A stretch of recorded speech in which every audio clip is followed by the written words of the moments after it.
Jason Voorhees. Probably the only killer where I'm glad he's wearing a mask. Luckily, he absolutely makes up for it with his height, though. 6'5". Hands where I can see them, girls. You'll need them for running, 'cause unlike Michael Myers, this dude sprints. If you don't know him, Jason is the main antagonist of Friday the 13th. But technically, the first killer wasn't Jason, it was his mom. She went full mama bear after the Camp Crystal Lake counselors let her son drown and decided to take revenge on literally everyone who's ever touched a canoe. Jason was supposed to be dead too, but he somehow crawled out of the lake, lived in the woods, and took over the family business, slashing campers. For some reason, his entire personality is smash first, ask later. And you'll wish I was talking about the sexy kind, 'cause somehow, this petty dude interrupts everyone trying to smash by smashing their head in. So he's basically the biggest cockblocker in history. And what's worse, he does it all while wearing a hockey mask. Probably because the only thing he's scoring is a kill count, not chicks. Now, Jason Forehead kills with machetes, sets traps, drags people across lakes. And somehow, no one's ever managed to land a clean hit on that massive five-head. I swear the guy could get shot, burned alive, nuked, and he'll still come back. You'd think someone with a skull that size would be an easy target, but nope. There he is again, ready for round 13. Survival chance? 40%. Just don't go to Camp Crystal Meth or whatever. Freddy Krueger. All right, everyone. The second character we're squaring up against is Freddy Krueger, who's basically a janitor turned serial killer who got torched by angry parents. I was gonna roast him, but it looks like someone already beat me to it. Anyway, he cut right through it and came back to chase his dream, which is chasing dreams. You see, he appears as a nightmare demon who kills people in their sleep, merging nightmare and reality. Honestly, one look at him already confirms why he came back. He's an absolute nightmare to look at. I bet this man is just trying to avoid his own biggest nightmare, owning a mirror. Haha, get burned, Freddy. Oh, wait. His powers include shape-shifting, manipulating environments, controlling time, and killing people in their dreams, which instantly kills them in the real world. If your first thought was, damn, that's fire, no dummy, he's on fire. Stay present.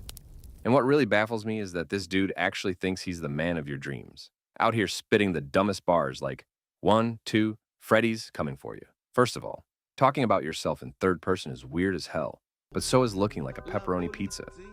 So anyways, here is my line. 1, 2, Freddy Krueger. Who? 3, 4. What you wearing that ugly sweater for? 5, 6. For that face, there's no fix. 7, 8. Bro thought he ate. 9, 10. Never show that burnt ass again. Survival chance, 50%. Just stay awake, bro. Pennywise. Pennywise, or Dollar Genius, or whatever they call him, is literally a cosmic fear parasite who fell out of space and into a sewer. From there, he likes to lure kids in, sometimes using a red balloon. But if you find yourself chasing his massive balloon head instead, I can't blame you. Afterwards, he'll shapeshift into whatever scares you most. According to him, fear salts the meat. So apparently, white people will do anything except use a little seasoning in their actual cooking. Luckily, though, half the time, you don't even know who he's threatening. If he's like, I want to eat you, I'm going to need clarification. Me or the guy standing behind me? And honestly, I'm not sure how this dude's able to lure so many kids. Like, for some reason, y'all love to hang out at the local crackhead sewer shack in the middle of the woods? Honestly, I'm not doing that. There's a McDonald's down the street which I feel is going to be just as fun and more safe. They even have a clown over there too.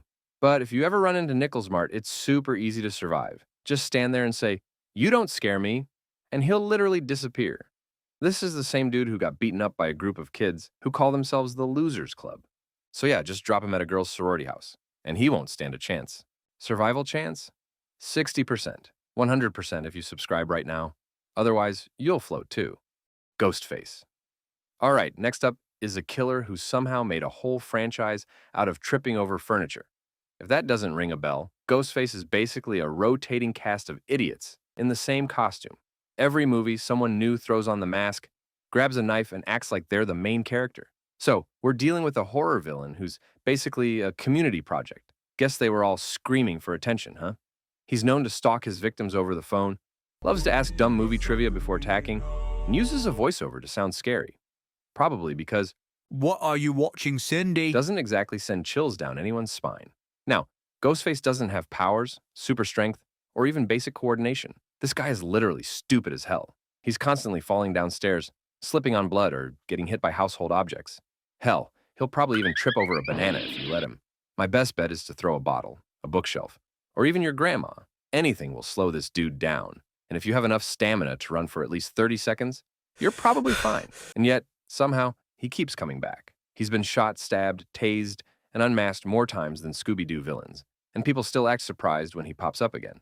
Honestly, the only good thing this killer has brought us is masked thirst traps on TikTok and Billy Loomis. So yeah, that says a lot. Survival chance? 98%. The only thing scary about Ghostface is how many sequels they keep making. Michael Myers. Michael Myers is proof that being tall isn't everything.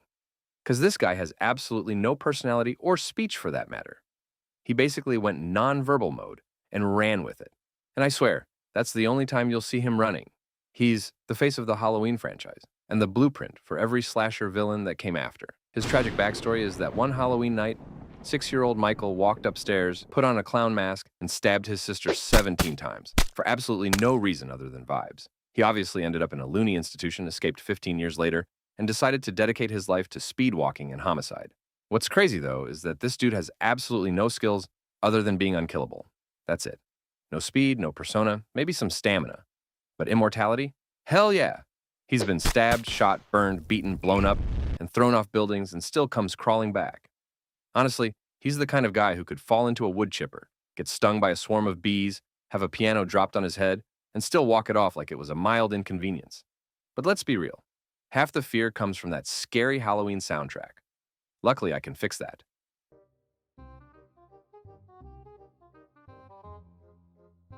And now that we've seen him walking, are we sure no one could outrun him? If he were any slower, he'd be going in reverse. So, if you still trip and die, that's just natural selection.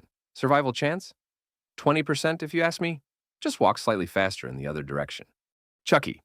Chucky is a 2-foot-tall doll with a kitchen knife and the soul of a grown-ass man who died in a toy store. So now we're dealing with a child predator, a voodoo specialist, and worst of all, a ginger. Originally, he was Charles Lee Ray, aka the Lakeshore Strangler, who got gunned down in 1988. But instead of dying like a normal person, he decided to pull a seance in aisle 6. Using Damballa voodoo and absolutely zero consent, he transferred his soul into a good guy doll.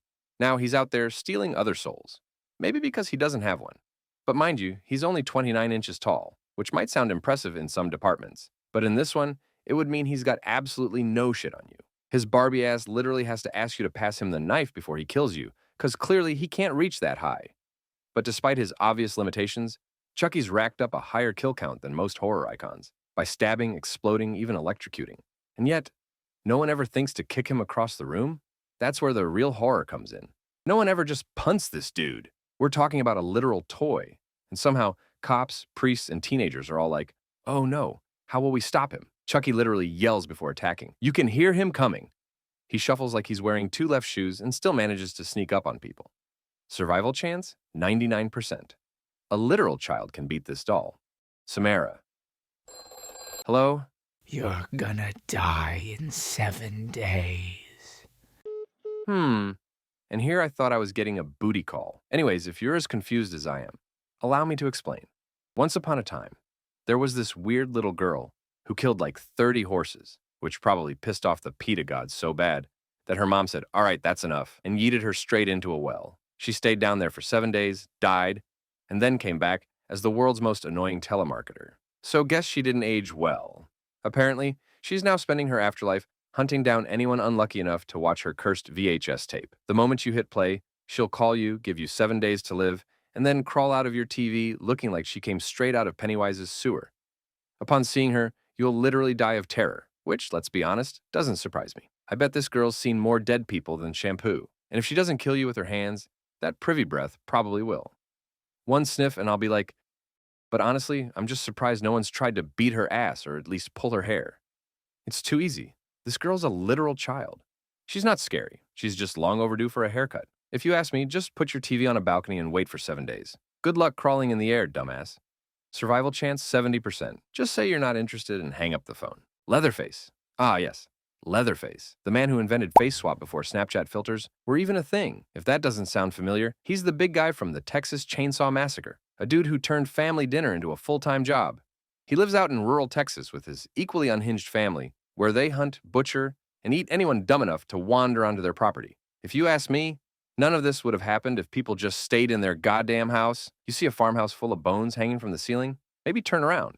And if your first thought is, let's split up, get ready to face the consequences, because now you're going to be split up by a chainsaw, which is extra embarrassing considering this man doesn't even have a plan. He just screams, waves a chainsaw around, and somehow people still die. Honestly, I don't even know how he managed to kill so many people. Like, this all happens in Texas, right? You'd think folks down there would be prepared. Don't y'all all own like 10 guns each? Anyway, his whole deal is that he wears many faces. Literally.